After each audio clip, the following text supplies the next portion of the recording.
children and adults, I hope you're well. In this video, we're going to combine the hide block and the move block. And the story behind this project is Kitten playing hide and seek in the park with their friend, the fairy. So let's start by changing the background. So we go to the background button. Let's find the park and press the tick button to select it. Next, we want to add a second character. So as I go to the plus below the character there, Kitten, and let's find the fairy. There's the fairy, we've selected it, and then we press the tick button to add them to the project. Let's move them to there. Let's move,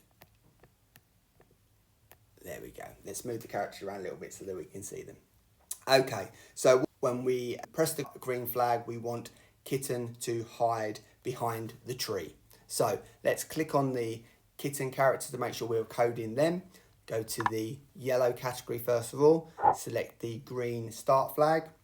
Then we're going to go to the blue category and we're going to select the move right block and then the move up, because we want Kitten to go across the screen and then up behind the tree.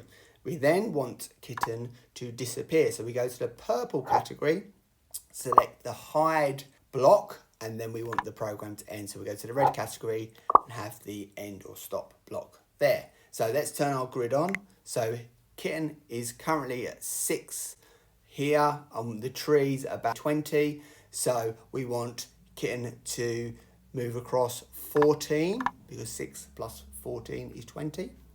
And then they're currently at 3 on the vertical axis. We want them to disappear around about 6. So let's say 3.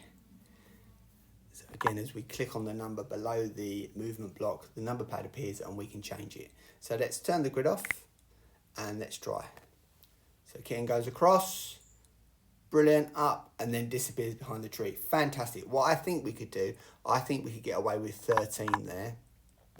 Let's try that again. See, Kitten went a little bit off screen last time. Fantastic. I love it. Right, let's reset. Remember the button to the left of the green flag is the reset button. Let's go to full screen so we can see it. Press the green flag. Kitten goes across the screen, up, and disappears. Fantastic. And if we want to edit any of that, we can come back to here and edit our code. Well done. Thank you for watching. I hope you found that video useful. If you're watching this video on YouTube, the next video will appear somewhere on the screen shortly, and all you need to do is click on that to access the next video. If you want to see all of the videos in one place, please go to mrvullo.com/ScratchJr. I'll add the link in the description below. If you do have any questions, please do not hesitate to reach out. All my contact details are on my website. Thanks again for watching, and I'll see you next time. Bye.